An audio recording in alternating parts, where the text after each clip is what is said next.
day. There's no school. Perfect day for yoga.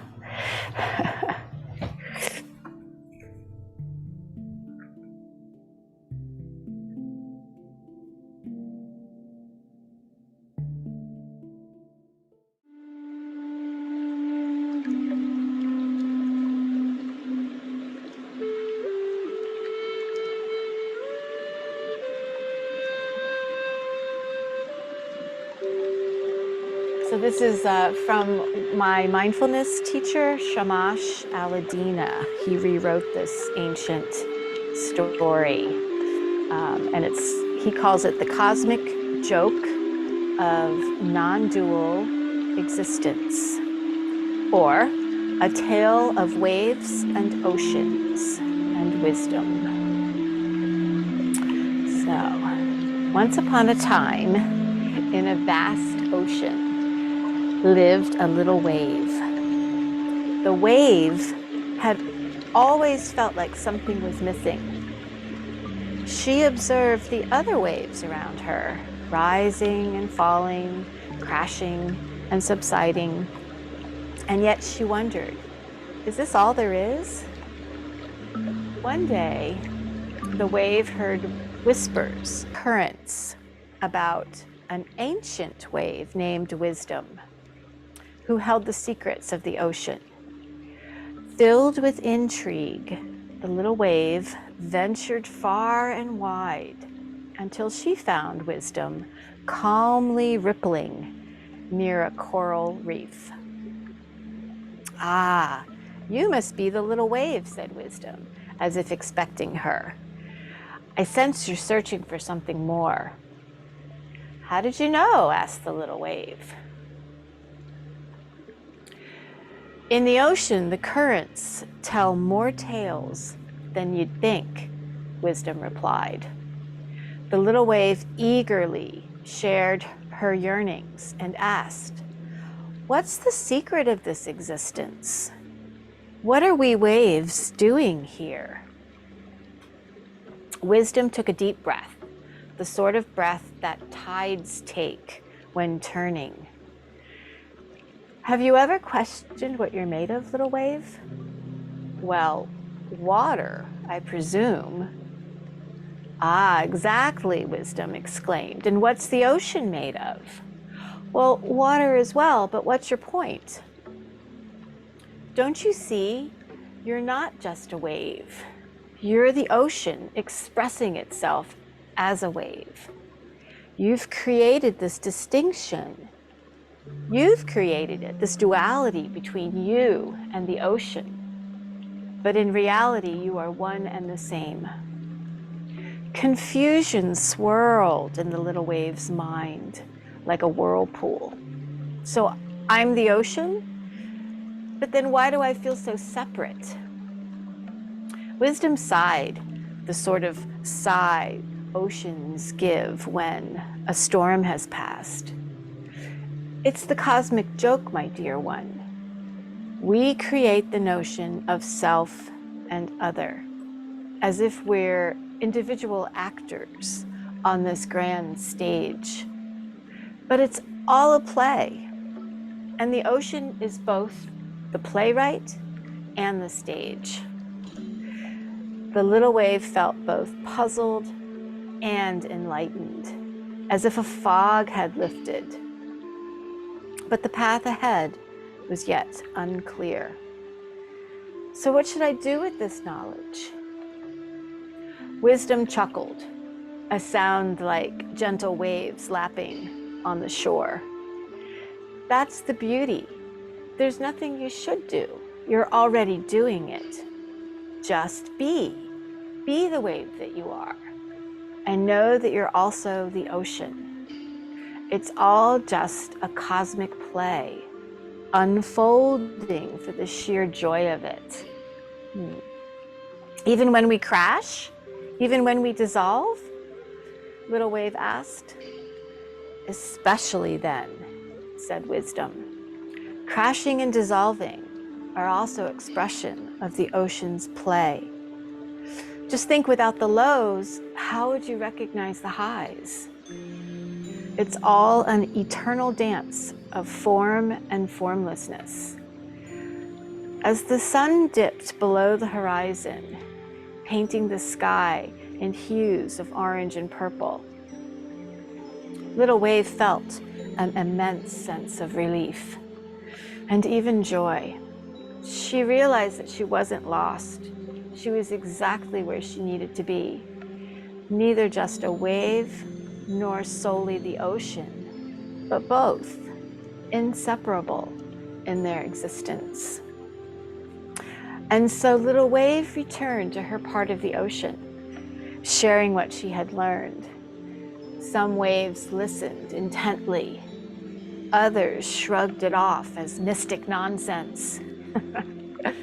But it didn't matter to the Little Wave. She knew the essence of her non-dual nature, and that was enough. Whenever she would rise, she rose with the joy of knowing she was but an expression of something much greater.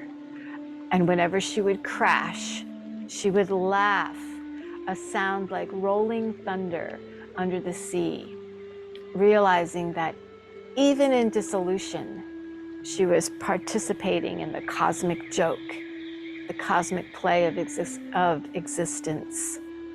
Because in the end, it was all just for fun. And so, dear friends, just as Little Wave and wisdom were never separate, neither are we separate from the universe. We are both the actors and the audience in this grand, bewildering, and beautiful play we call life. It's a play replete with joys and sorrows, twists and turns, but it's all underpinned by a single truth, that we are not individual waves, but manifestations of the same wave. So the next time you feel tossed around by the currents of life, remember, it's all a cosmic joke, a cosmic play, unfolding just for the sheer joy of it all. And in that realization, perhaps we can all find a moment to laugh, knowing that it's the universe laughing through us. So I hope that gives you a bit of uplift to start your day, your practice off. So let's do some breathing.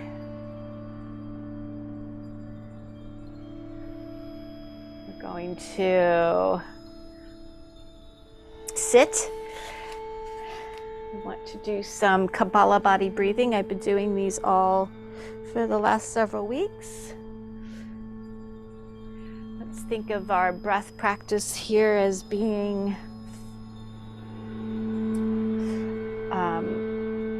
as a way to improve or strengthen immunity, our immune system. So just sit upright. If you need to adjust your sitting posture because of something not working well in your body this morning, just find a way that you can sit. You could even lie down if you wanted to. If things were, really difficult for you to sit, you could lie down. So we're going to practice Kabbalah body breathing. So let's do about a minute for each round. Let me get my timer up and going. Okay. So remember, you're pulling in you're drawing in the abdominal muscles, and that the sound that's coming out of your nose when you're exhaling is pretty soft. It's not sometimes people think that there needs to be a big snorting kind of sound coming out. But try to just let the sound be what happens, kind of manifests out of that action of pulling your abdomen in and pushing the air out of the body. by the diaphragm, pushing up into the opening of the rib cage. Try to just let both parts of the breath be happening through the nose. And I'll go ahead and get started. We're going to say 5, 4, 3, 2, 1, and go. Train's leaving the station.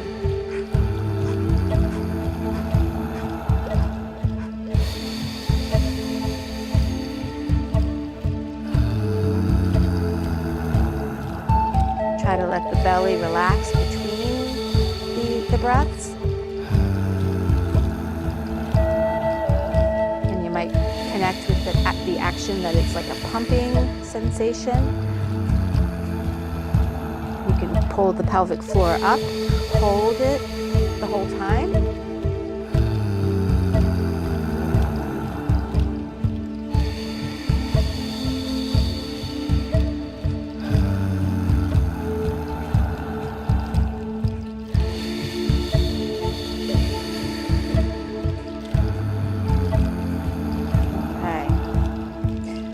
You can slow the breath down, bring it to a stop.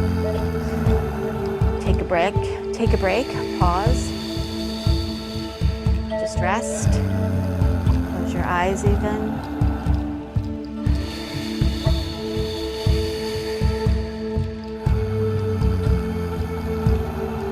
So you might notice a sense of awakening happening. Perhaps connect with your imagination with the idea that the cells themselves are awakening. Mitochondria in the cells are eating or burning off the energy that's available to them, and so you might feel a sense of awakening. All right, let's start the second round. As you're ready, 5, 4, 3, 2, 1, go.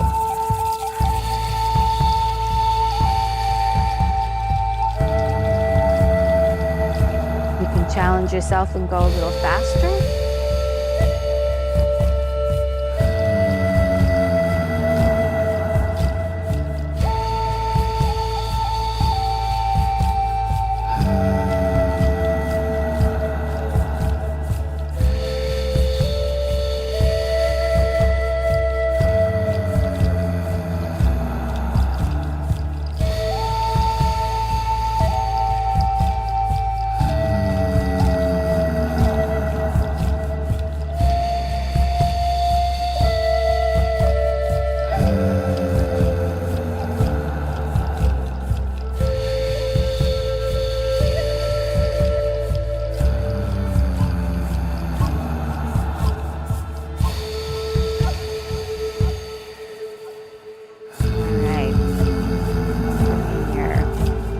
Train into the station and rest.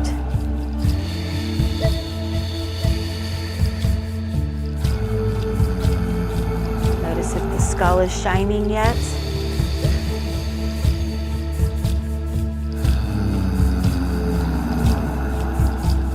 And let's do one more round.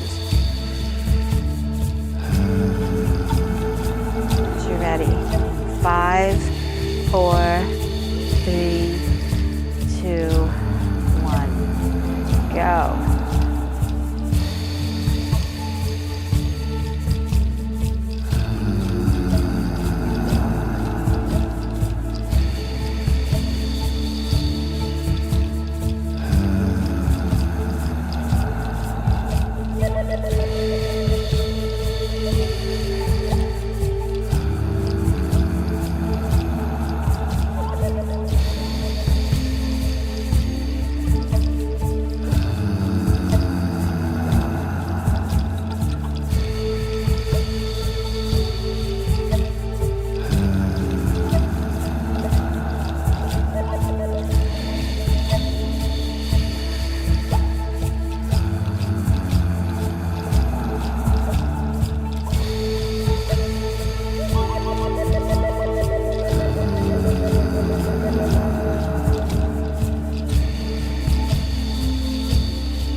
the breath back down again. And rest.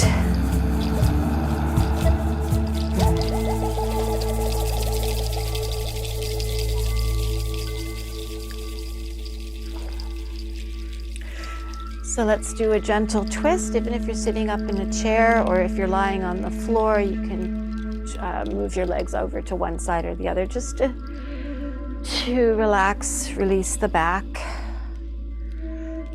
Just a gentle twist and then go in the other direction.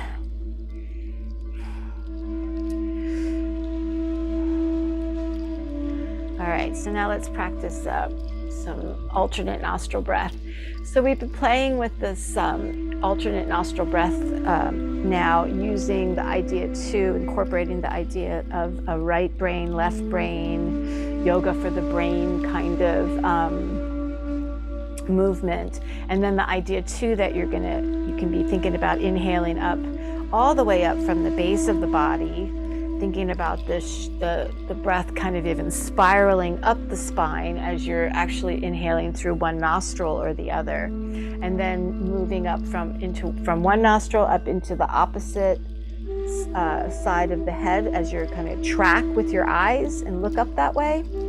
And then when you're holding both, you're going to track, roll your eyes around as if if you had a flashlight and you're just like scanning the inside of the dome of your head. And then exhaling, looking up to the other side, and then exhaling out the opposite nostril, right? So the idea is that there's this figure 8 or an hourglass kind of movement of the breath. Inhaling up one nostril as you block off the other side. And you roll your eyes to the opposite side of your head.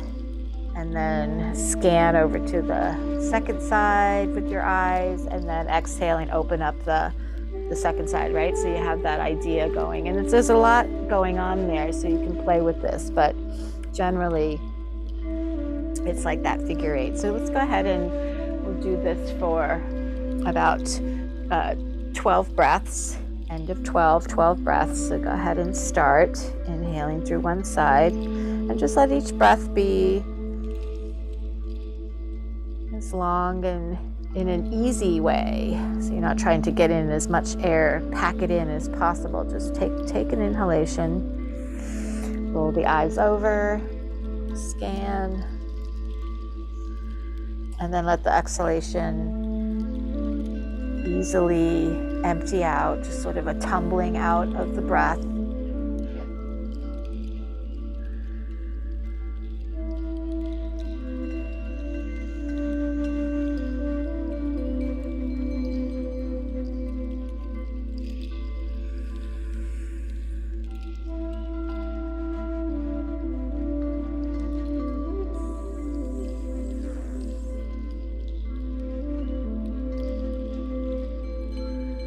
Kind of like your eyes are going to follow the breath movement up into the head and then back out again. And if you like, you can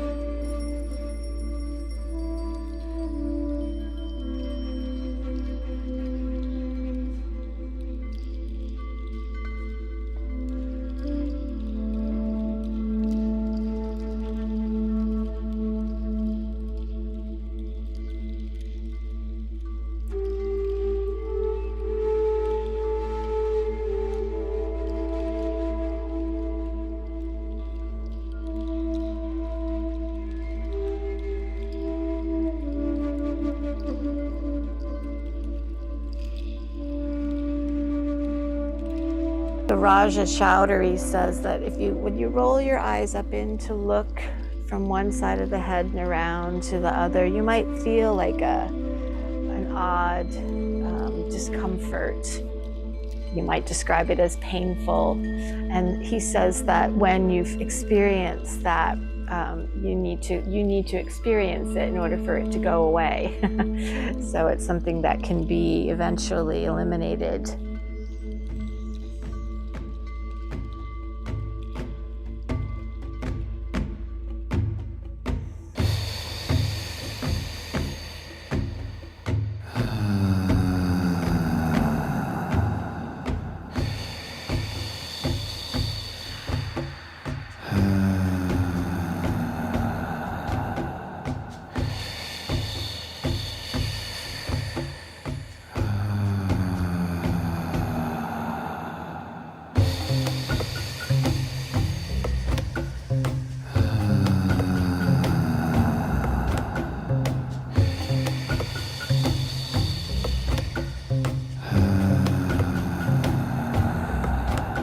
So in these last several, pull the pelvic floor up when you inhale and hold it up, and then release it on the exhalation. So now you've got an extra bit of something to focus on.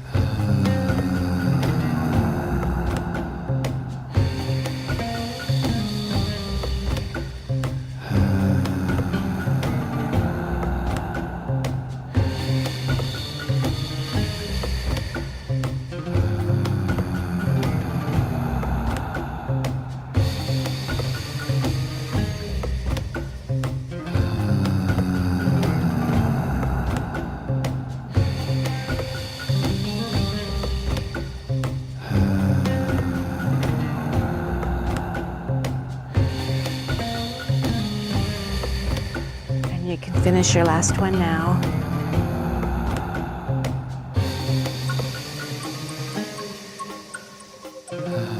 So you could even do these, you can release your hand and let your hand rest in your lap. And you could even do this just imagining that the breath is, thinking that your breath is going to be inhaling through only one nostril. And then roll your eyes up to the other side.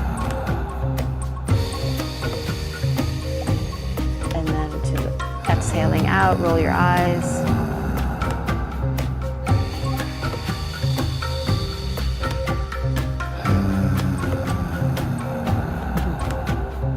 All right, so close your eyes for a moment.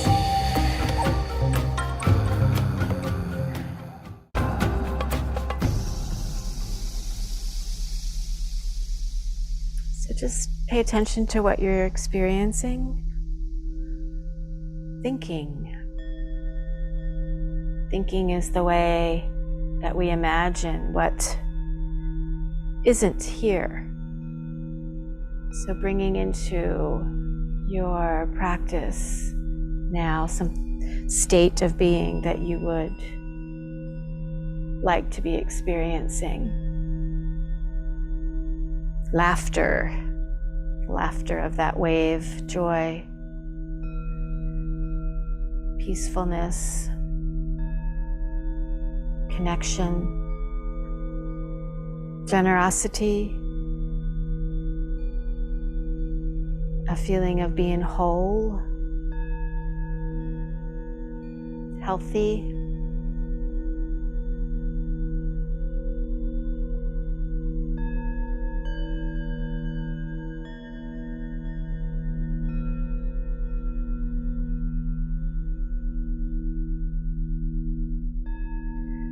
And then when you're ready, you can open your eyes, come back out into the room.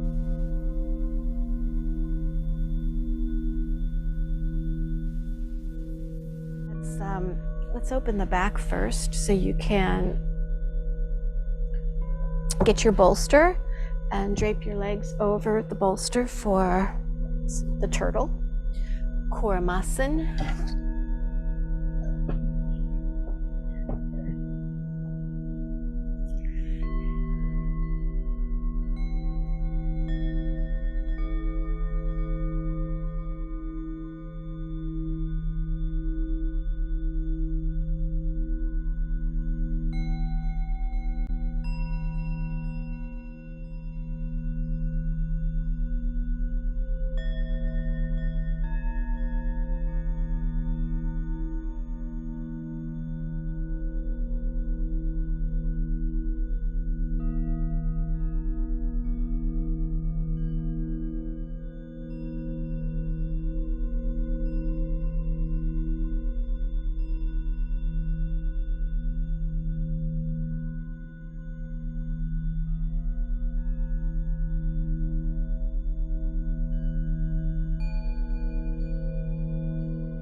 So you can partway push yourself up, and we're just going to turn a little, just rotate to one side and then drape over that side. And you can kind of prop yourself up so you don't put too much pressure on the knee, but just to get a slight rotation.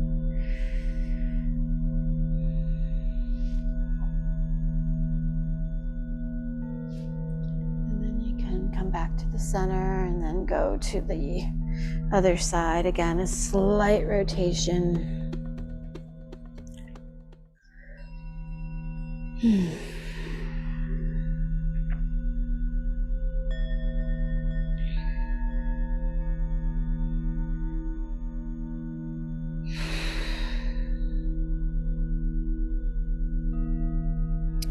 Come back to the breath. Especially if you find yourself wandered off. Just come back to breathing, come back to being present. Know where you went.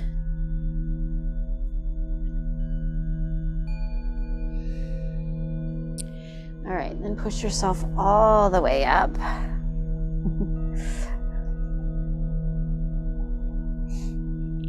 And let's do a forward facing child's pose now. Just let your knees be wide. And then coming down over the top of the bolster, turn your head to one side or the other.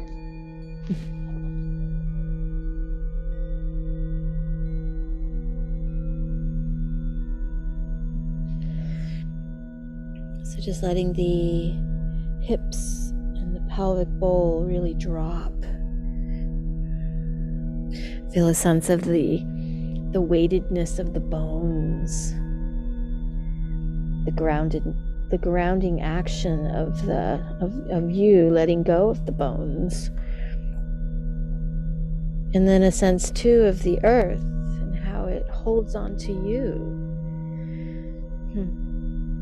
That gravity.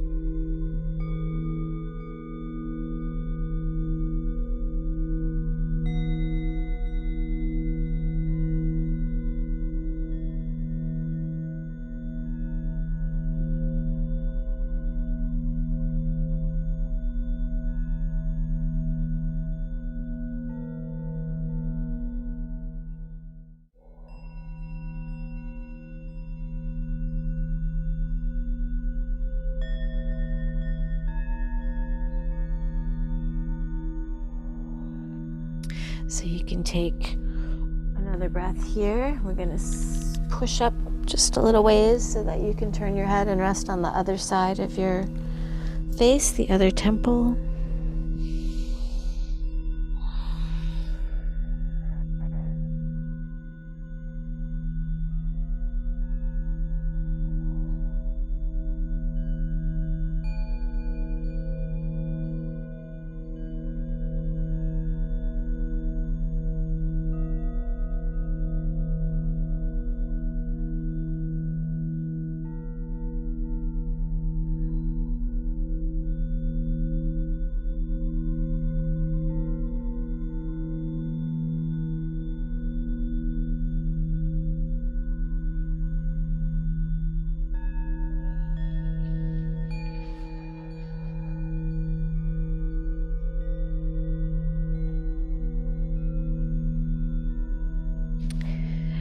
Come back to the waves of breath. Just the rising and falling.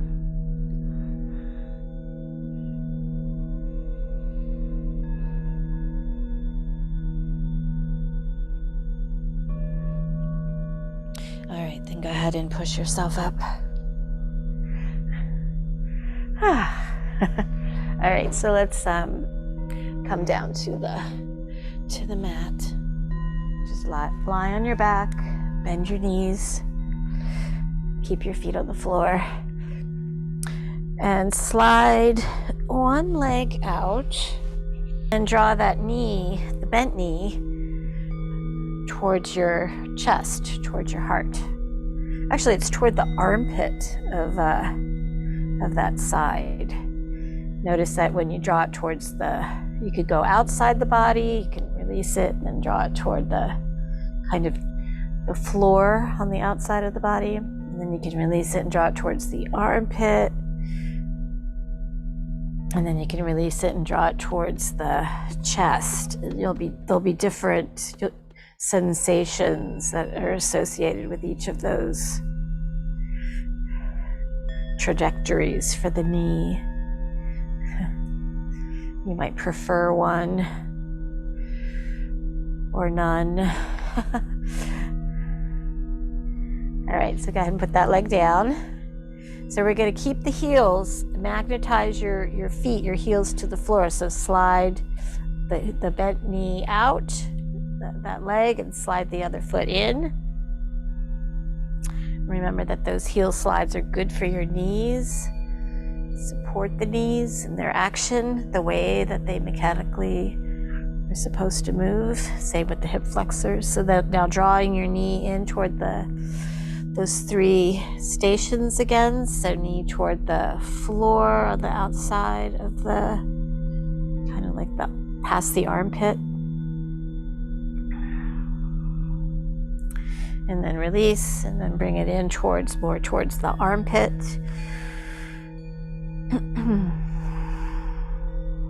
And then release, and then bring it towards your chest.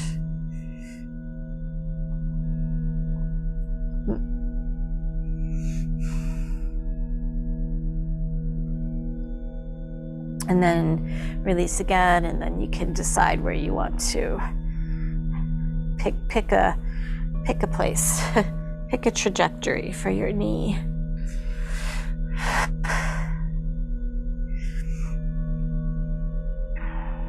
Breathing, are you breathing? Gazing up at your ceiling. You always notice new things on the ceiling when you do yoga.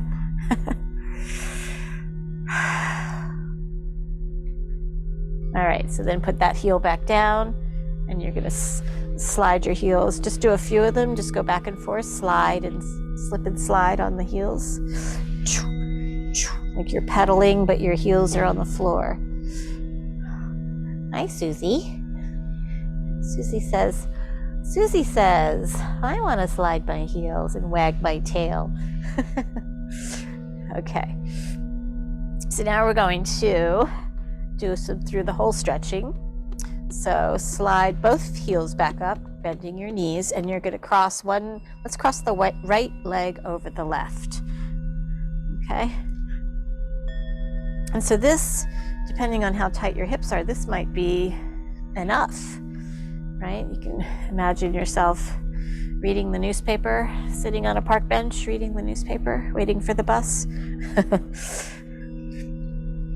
But if you like, you can pick your legs up off the floor and reach through the hole with the right hand, the opening between the legs, and then wrap your left arm around and clasp your hands together over the shin bone or behind the knee, whichever kind of works better for you.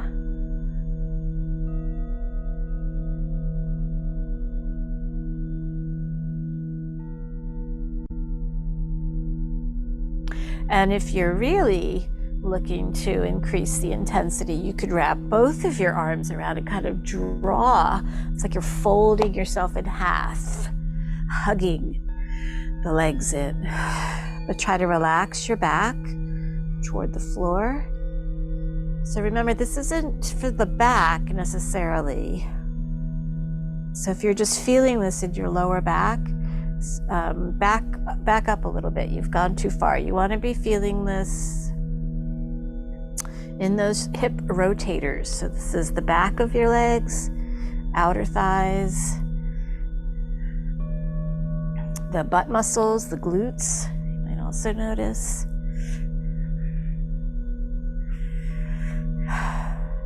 Just breathe.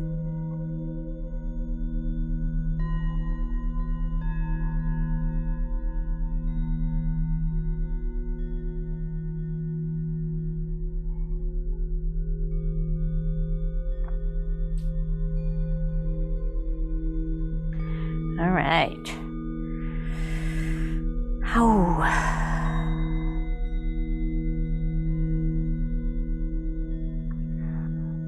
A few more breaths.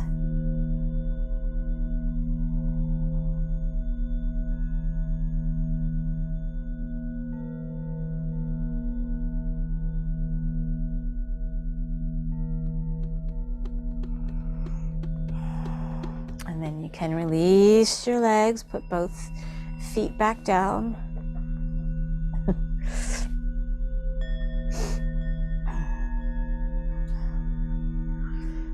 So again, this might be where you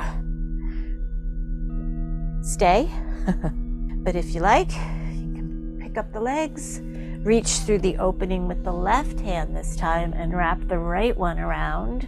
Clasp your hands over the right shin bone.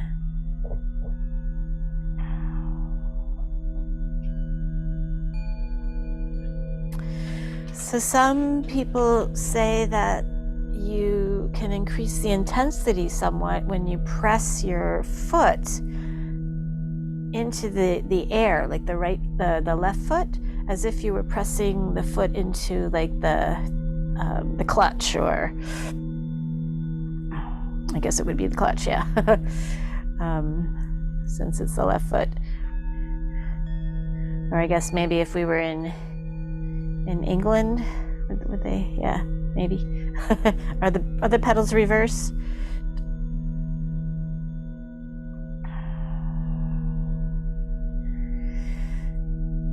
I don't know. I've never drove a car in England.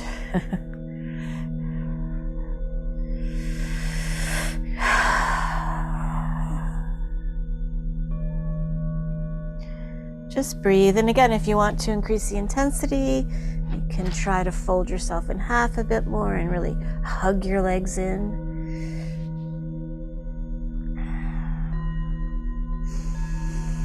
Breathe.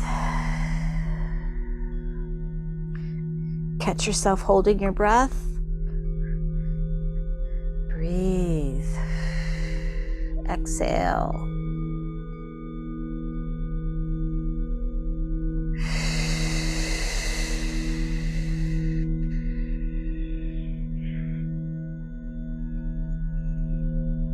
You can do some humming breaths here too, speaking about the breaths being for increasing of your immune system, your immune fighting system.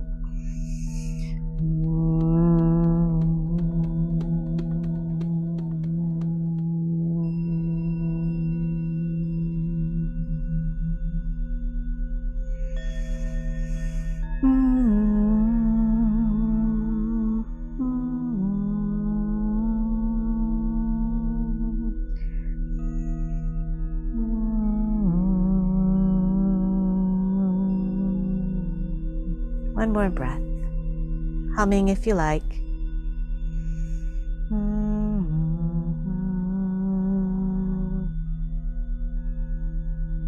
And then you can release your legs, put your feet back on the floor.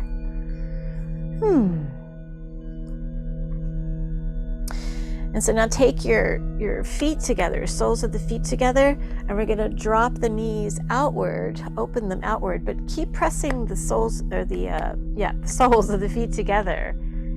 So don't just, drop your knees out in a completely surrendered fashion.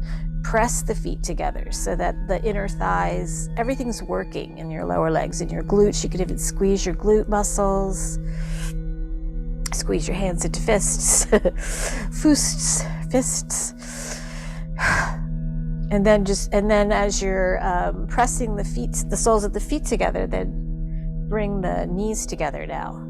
So it's like you're going to open the knees, but keep pressing the feet together, and then close the knees, put the feet on the floor, and then you turn the feet as they press together.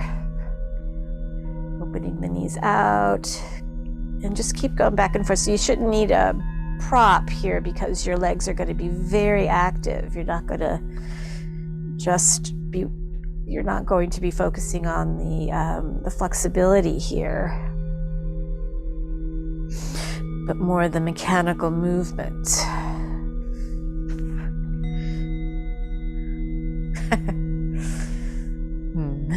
Okay, one more time, opening and closing. It's like opening the knees like a book, covers of a book. All right, so then go ahead and draw your knees in toward the chest. And you can rock from side to side, roll around, massaging the back of the pelvis with this action of rolling. You can also pedal the knees in and out, pedal the feet, hold on to the knees with your fingertips.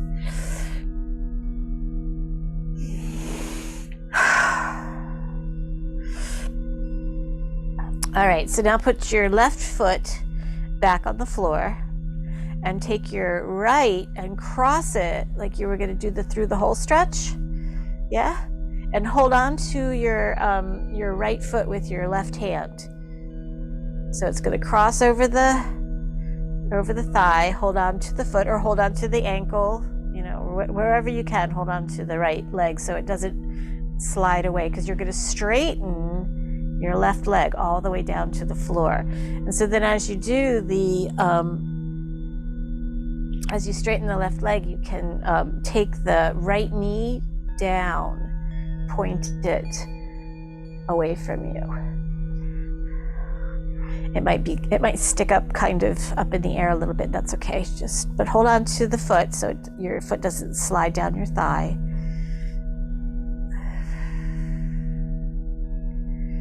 Just breathe.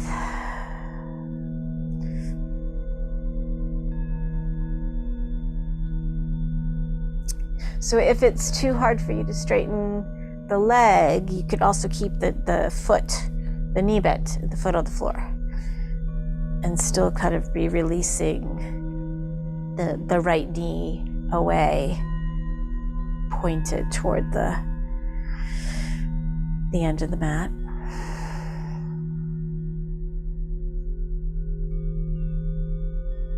All right, then slide the heel back up with the left foot and release your right leg. You can put the foot on the floor. You can massage the tops of your thighs.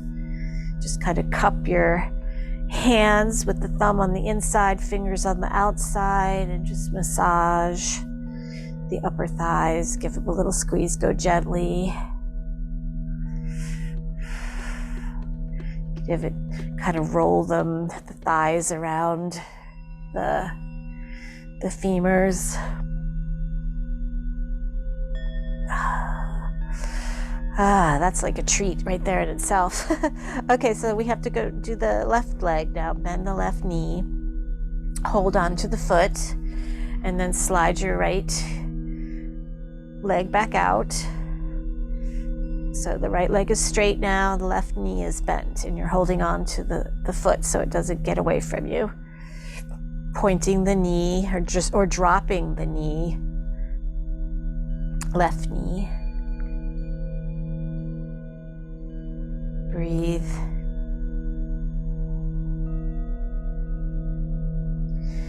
And again, if you need to, you can always do it with the right leg bent, with the knee bent, right foot on the floor. That's a perfectly honest and legitimate way of opening the hips.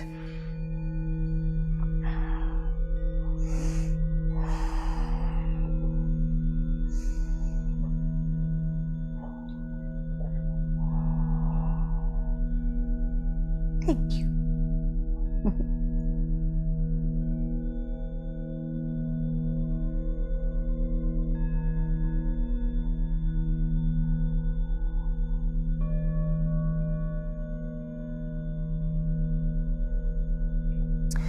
All right, let's take another breath.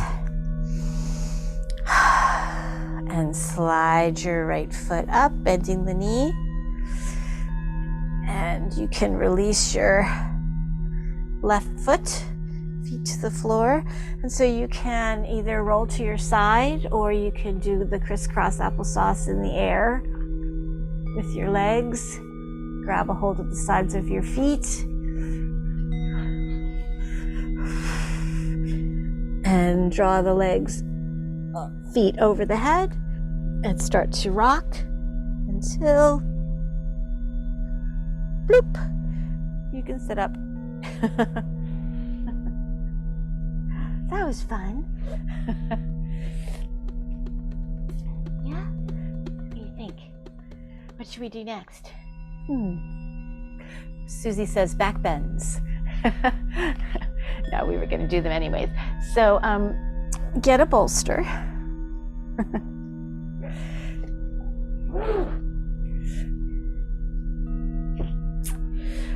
Bolster and a block and 2 blankets.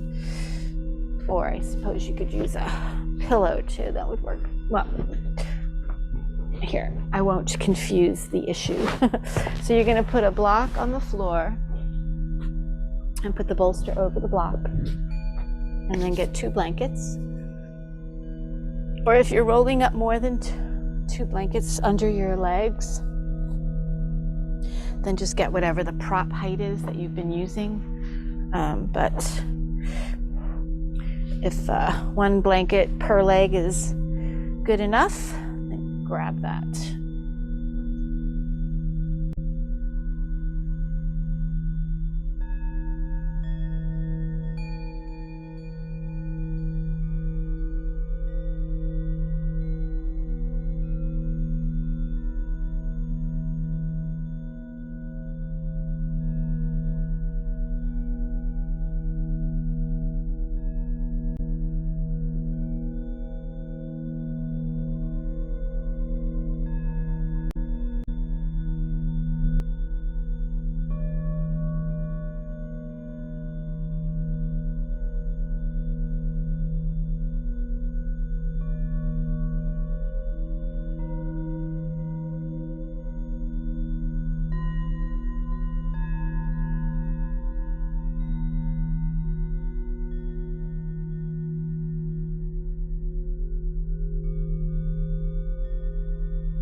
And so again, feeling that sense of the earth and how it's holding on to you. She has you. She's not going to let you go.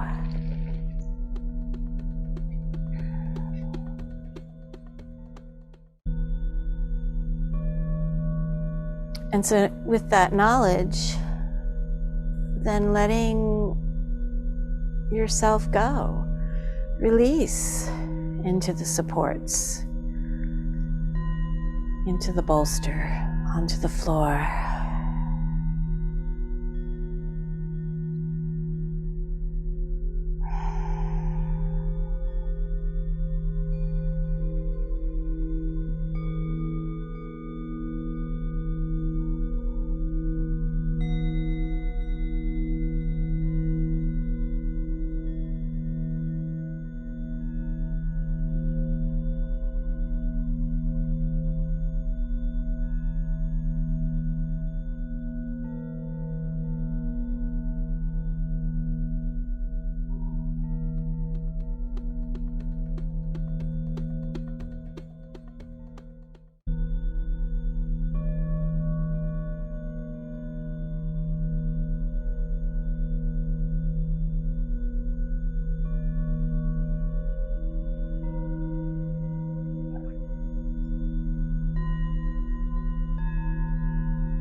All right, so taking your last breath here.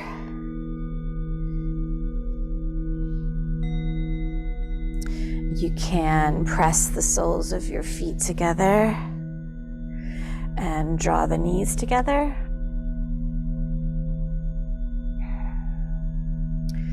You can cross your legs, sit in a crisscross applesauce, and then let your knees drop to the floor. If you want, you can leave the blankets there as you sit in this or lie in this crisscross applesauce, cross-legged position.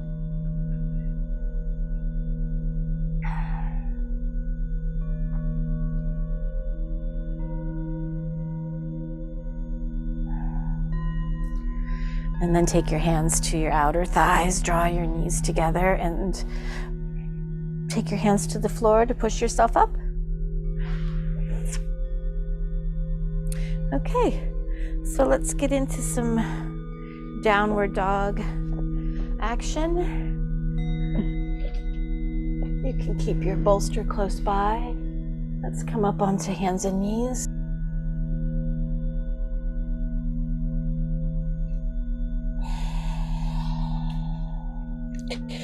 Shifting back into child's pose. Pressing up.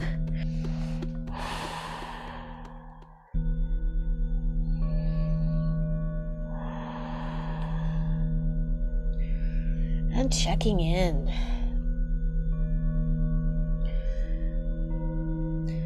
Downward dog is like the radar for the weather. What's happening? Where are you at this morning, this week, this month, this season, this moment?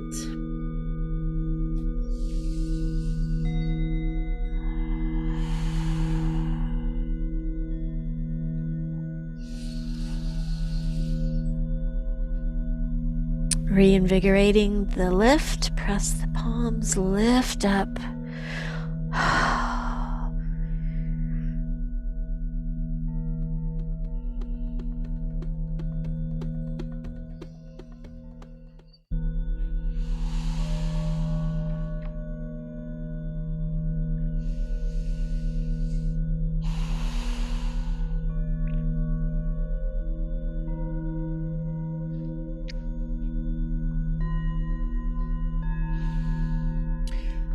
And then when you're ready to come down, come on down.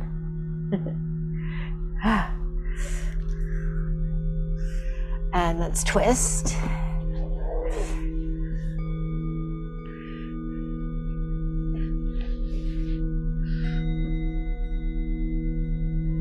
De-rotating first.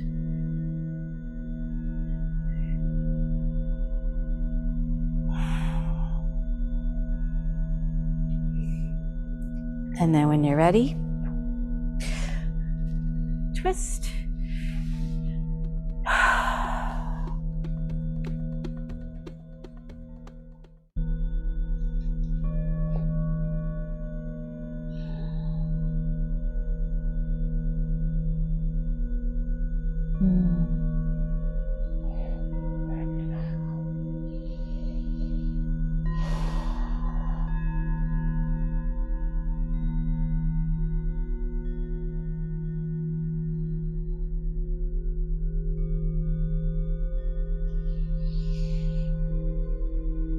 Taking another breath, pushing yourself up, and let's practice second duash, number 2, downward dog.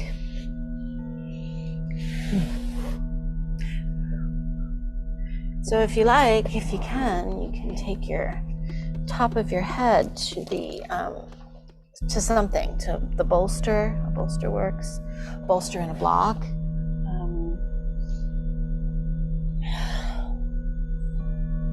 So it can be the forehead to whatever it is, or it could be the top of the head.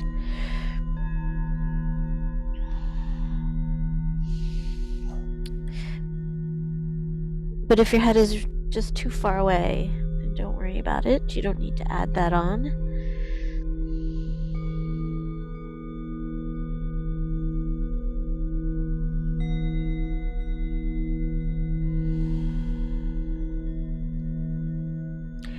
Just a nice way to experience the head balance. We've been exploring that these days, so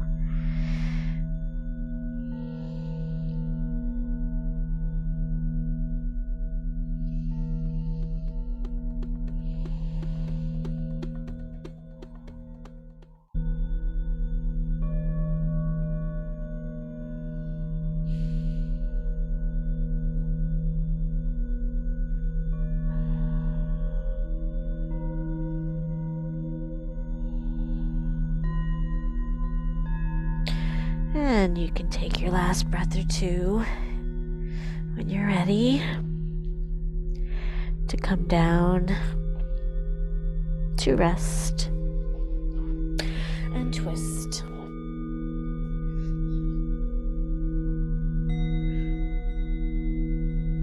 Don't forget to de-rotate first.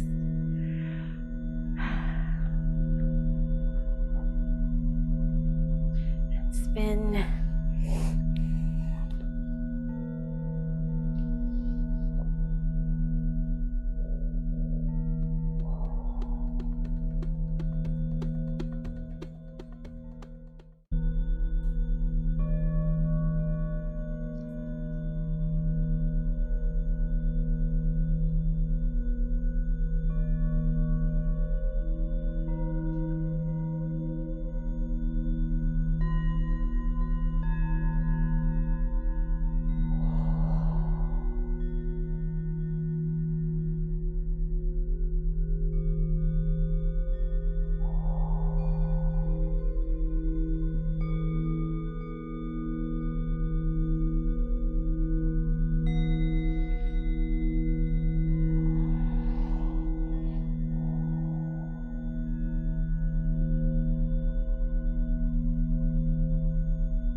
And then you can take your last breath here, or two, and push yourself up. And let's do one more downward dog, because we know 3 is the magic number. If you want, you can do the head balance. Oh, yeah, I'm going to do the head balance one again. Putting your head on top of to rest on the bolster or a block.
So when you're ready to come down this time, we're gonna sit. And if you want, you can sit on that bolster or a blanket or a pillow. It's up to you. And we're gonna twist. So sitting in Vajrasaana with your legs kind of swept off to one side. Yeah?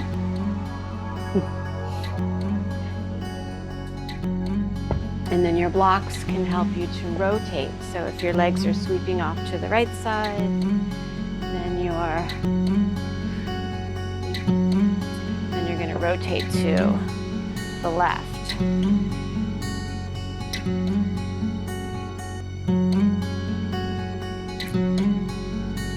So try to keep your spine perpendicular to the floor in your rotation so that you're not tilted or leaning, and that's what the blocks are also good for, to help with that.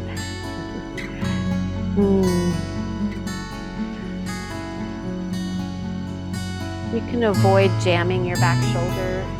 Bring the block down to its lowest setting, or the hands can come to the floor behind you. Make like a pod with your fingertips.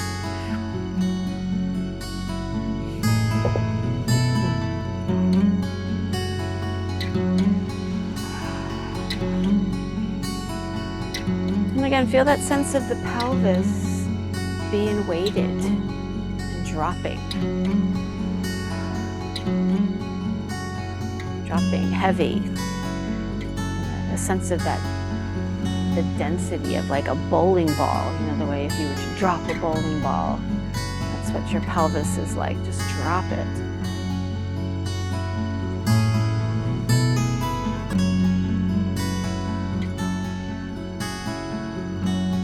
And then when you're ready, you can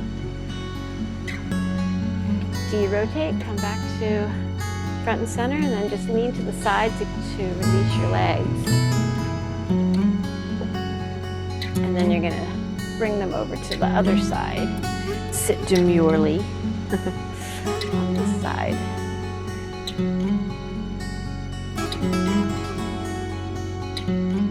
Someone called this, in my travels, they called this picnic pose. Just heard this the other day.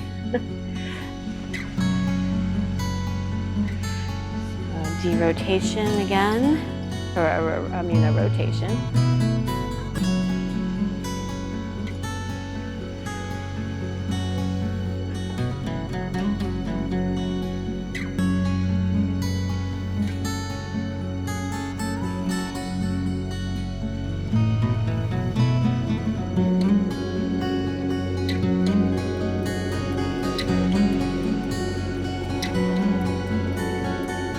Breathing, smiling.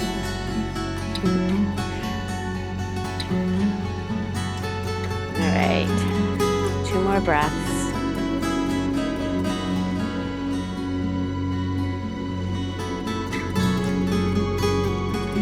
Back to front and center. All right, so you are ready to choose the posture that you'd like to end your practice in. If you want to, you can build a Stonehenge, a block and bolster henge. Not all henges are made out of stone, but you can do that, or if you have a wall, put a bolster up against the wall and draw your legs up the wall.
So as the music is replaced with the space of the sounds in your room, sounds in your house, maybe even sounds you can discern outside of your house, just continue to let your body rest and your mind move easy. And as you start to bring yourself up into a sitting position, know that you're coming back with a renewed sense of awakeness, alertness, a renewed sense of connection to self, to the wave of all life. And as you come to sit up,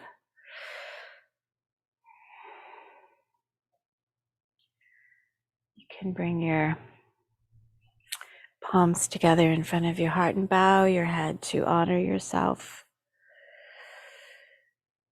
Remember that you are whole and complete. There is nothing to add.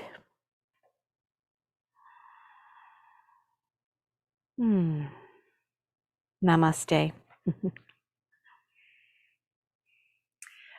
And Om Shanti, Shanti, Shanti.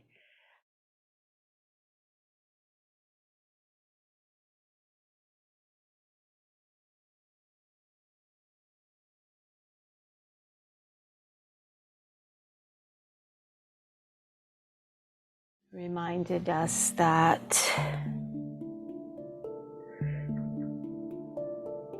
our understanding of society comes from having a location within our perspective, our psyches, a location for that understanding of society, that it's perspectively positioned, yet not hierarchical. So come see how deepening your yoga practice, coming to the mat over and over, allows you to expand that window, to draw the shutters back so that your perspective on the things that are difficult, the things that are beautiful, things that are easy, things that are kind of ugly, that your perspective on these world events can broaden. You can see more clearly what it is that you need to see. And remember that human beings are unfinished.